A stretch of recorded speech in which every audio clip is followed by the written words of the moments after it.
Welcome back once again. A very good morning to all of you. How are you all? I hope you all are doing good. आप सभी अच्छे होंगे. आज जो हमारा topic है, जिस टॉपिक पर हम चर्चा करने वाले हैं, वो है हमारा सैडलर कमीशन. सैडलर कमीशन को हम कैलकाटा यूनिवर्सिटी कमीशन भी कहते हैं और इसको हम इसीलिए कहते हैं क्योंकि ये फोकस था पूरा कैलकाटा यूनिवर्सिटीज़ की प्रॉब्लम्स पे. अगर हम बात करें, कैलकाटा यूनिवर्सिटी जो है वो इस्टेब्लिश की गई थी 1857 में और 1917 तक आते आते जो है इसकी हालत जो है बहुत ही ख़राब हो चुकी थी. और हम यूनिवर्सिटीज़ की बात करें तो 1887 से और 1913 यहाँ तक की अगर हम बात करें तो केवल जो है हमारे यहाँ केवल 5 यूनिवर्सिटीज़ थी. और यहाँ पे इतना ओवर क्राउड हो चुका था कैलकाटा यूनिवर्सिटीज़ में 1917 तक कि उसको संभाले ही नहीं संभल रहा था. वहाँ पे टीचर्स जो है वो बहुत ही लिमिटेड थे, कोर्सेज बहुत ही लिमिटेड थे, भीड़ इतनी बढ़ चुकी थी कि उस क्राउड को संभाल पाना बहुत मुश्किल हो रहा था. उस समय जो है वाइस रॉय जो थे वो थे हमारे लॉर्ड केम्सफोर्ड. उन्होंने जो है यूनिवर्सिटी की हालत देखी और अपॉइंट की यूनिवर्सिटी कमीशन. और एक इस कमीशन में जो है एक रिपोर्ट मांगी गई कि आप हमें एक रिपोर्ट बनाकर दें.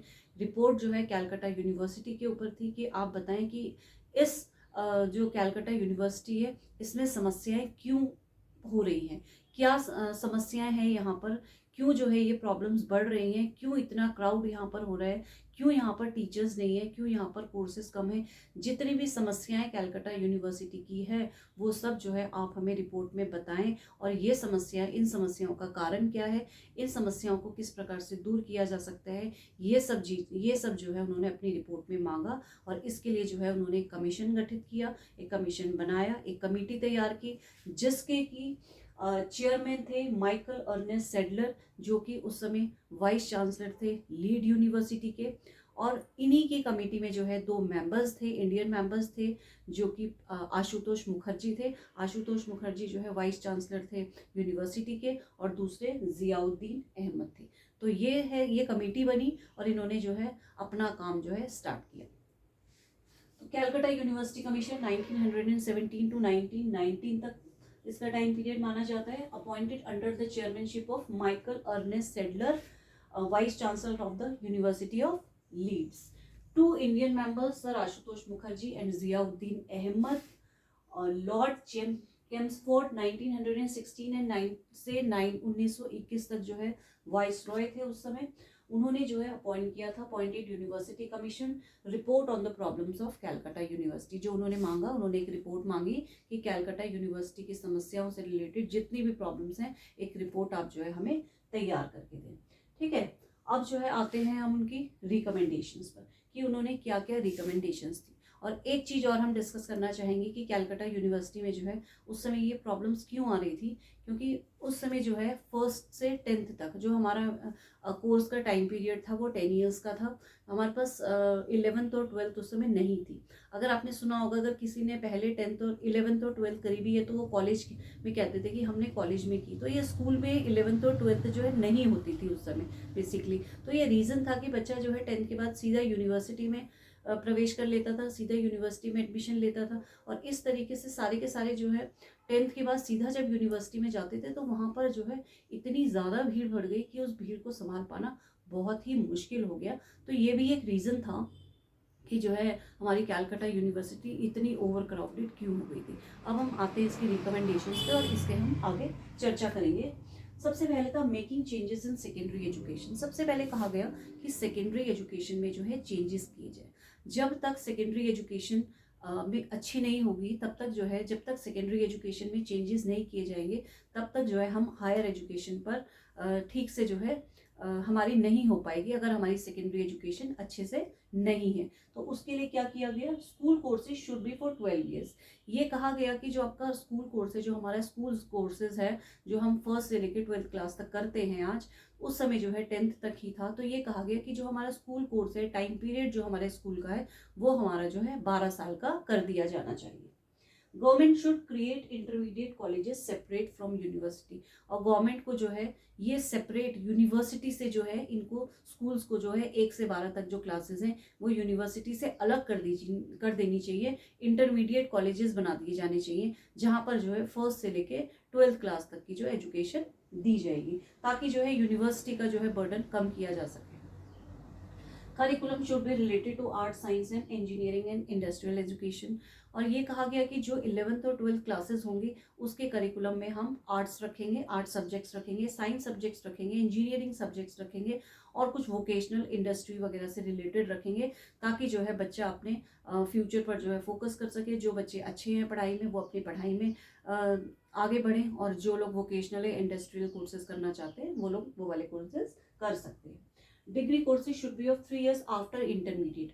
और जब बच्चा इंटरमीडिएट कर ले, जब 12th कर ले, उसके बाद जो डिग्री कोर्स करे वो जो है हमारा 3 साल का होना चाहिए। ठीक, जो हमारा पहले का स्ट्रक्चर था एकेडमिक स्ट्रक्चर 10+2+3 का, तो वो यहाँ पर जो है हम यहीं से कह सकते हैं कि वो इधर से ही आया था। 2 types courses, pass course and honours courses in university.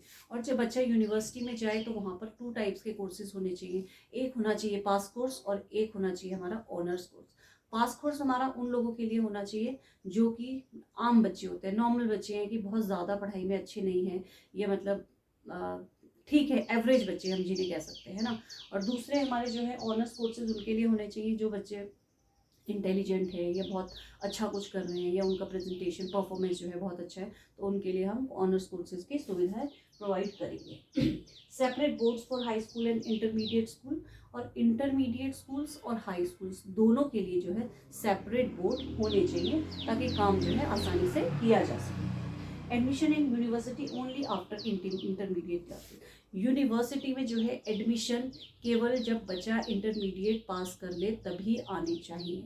Otherwise क्या होता है, ये रीज़न यही था कि 11th और 12th नहीं थी, 10th करके सारे के सारी भीड़ जो है सीधा यूनिवर्सिटी में एडमिशन ले लेती थी। अब क्या होगा कि जब 11th और 12th में बच्चा जाएगा तो बहुत सारे बच्चे जो है 12th करते करते तक डिफरेंट फील्ड्स में निकल जाते हैं, अलग अलग कोर्सेज में चले जाते हैं। उनका एम जो है वो फिक्स हो जाता है, कोई जो है डॉक्टरी के लिए निकल जाएगा, कोई इंजीनियरिंग के लिए। कई बच्चे वहीं पर रुक जाते हैं और कई बच्चे जो है पास ही नहीं कर पाते। तो इससे क्या होगा कि भीड़ जो है यूनिवर्सिटी में जाने वाली भीड़ थोड़ी सी कम हो जाएगी। तो ये रीज़न भी रखा उन्होंने कि 11th और 12th क्लासेस को जो है हम 10th के बाद कर दें। Vocational and professional education should be enhance. हमारी जो प्रोफेशनल कोर्सेज है और वोकेशनल कोर्सेज है उनको एनहेंस किया जाए सीनियर क्लासेस में, यूनिवर्सिटी में। Mother tongue should be used at the level of intermediate level. जो हमारे इंटरमीडिएट स्कूल्स हैं, इंटरमीडिएट तक क्लासेज है, 1st to 12th तक जो हमारी क्लासेज हैं, वहाँ पर जो है मदर टंग यूज़ की जाए, केवल 2 सब्जेक्ट को छोड़कर। एक इंग्लिश तो इंग्लिश में ही होगी, उसको तो हम हिंदी में कर नहीं सकते, और एक मैथमेटिक्स जो है वो भी जो है इंग्लिश में ही होगी। इनको छोड़कर बाकी जो भी चीज़ें हैं वो हम मदर टंग में ही करेंगे। ठीक। Residential teaching university should be establish in Dhaka.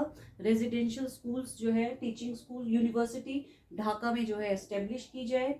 Less rigidity in framing rules.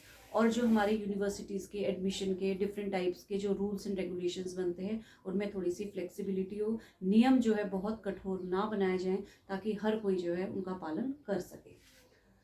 Establishment of autonomous residential universities. Autonomous स्वायत्त, जो कि हम खुद ही गवर्न करते हैं ना। बाहर जो है हम डिपेंड रहते हैं बहुत सारी चीज़ों के लिए, एग्ज़ाम्स के लिए डिपेंड रहते हैं, अपनी मार्कशीट्स के लिए डिपेंड रहते हैं, या बहुत सारे काम के लिए एफिलिएटेड यूनिवर्सिटीज़ जो होती हैं हम उन पर डिपेंड रहते हैं कि कब हमारे एग्ज़ाम्स होंगे, या हमारा सिलेबस पूरा हुआ या नहीं हुआ। हम सब कुछ उनके नोटिफिकेशन आएगा, तुरंत एग्ज़ाम हो जाएंगे। तो इन चीज़ों से हमारी एफिलिएटेड यूनिवर्सिटीज़ जो होती है उनसे हमारा इतना लेना देना नहीं होता। वो अपने हिसाब से चलते हैं और हमें जो है उनको फॉलो करना पड़ता है। लेकिन ऑटोनॉमस यूनिवर्सिटीज़ जो है उन्होंने रिकमेंड किया कि ऑटोनॉमस रेजिडेंशियल यूनिवर्सिटीज़ को लीजिए, उनसे जो है हमें फ़ायदा भी होगा। Arrangements for various subjects. और डिफरेंट टाइप के जो है यूनिवर्सिटी लेवल पे डिफरेंट टाइप के सब्जेक्ट्स होंगे, वेरियस सब्जेक्ट्स होंगे, जैसे इंजीनियरिंग होगा, मेडिकल होगा, लॉ होगा, इस तरह के डिफरेंट सब्जेक्ट्स जो है। वोकेशनल कोर्सेज भी जो है वो खोले जाएंगे। Professors and readers should be appointed. और कॉलेज में जो है रिक्रूटमेंट्स हों, हमारी पोस्ट जो है नई नई क्रिएट की जाए, जो हमारे टीचर्स की कमी है उनको भरा जाए, प्रोफेसर्स हों, रीडर्स हों, इन सबको अपॉइंट किया जाए। टीचर्स ट्रेनिंग, टीचर्स को ट्रेनिंग के लिए सेंटर्स खोले जाए, प्रॉपर ट्रेनिंग टीचर्स दी, जिससे कि हमारी एजुकेशन क्वालिटी एजुकेशन हो सके। विमेंस की एजुकेशन को एनहेंस किया जाए, मुस्लिम एजुकेशन को एनहेंस किया जाए। ये सारी जो एजुकेशन है इन पर जो है वर्क किया जाए। ये जो है हमारी रिकमेंडेशंस थी सैडलर कमीशन के लिए। अब इसका जो है इम्पैक्ट क्या हुआ, इसका प्रभाव क्या पड़ा। इसका ये प्रभाव पड़ा कि increase in the number of universities up to 30। 30 universities जो है 1930 तक, मतलब स्टार्टिंग हमारी सैडलर कमीशन की 1917 में, प्रॉपरली 1919 में रिपोर्ट तैयार हुई थी। तो आप लगा सकते हैं कि 1919 से लेके 30 तक, मतलब 11 सालों में, 10-11 सालों में जो है हमारी 30 यूनिवर्सिटीज़ बनकर तैयार हो गई थी। तो ये एक बहुत बड़ी अचीवमेंट थी कि इतनी सारी यूनिवर्सिटीज़ हो गई। ज़्यादा यूनिवर्सिटीज़ से क्या हुआ कि बच्चे जो है अलग अलग जगह एडमिशन्स लेंगे, तो एक ही यूनिवर्सिटी में जो है भीड़ कम हो जाएगी और एक ही यूनिवर्सिटी में प्रॉब्लम जो है वो कम हो जाएगी।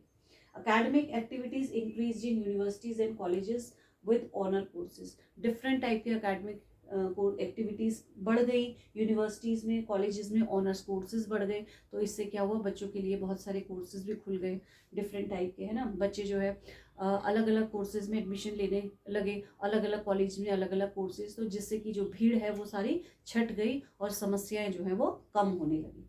First time attention towards students welfare, और जो है स्टूडेंट्स के कल्याण के लिए जो है फर्स्ट टाइम ऐसा हुआ कि उन पर ध्यान दिया गया कि बच्चों की ज़रूरत किस तरह पूरी की जाए, उनको क्या कोर्सेज लेने चाहिए, उनका करियर किस तरीके से, उनका करियर ओरिएंटेड कोर्स जो है उनको प्रोवाइड कराए जाए।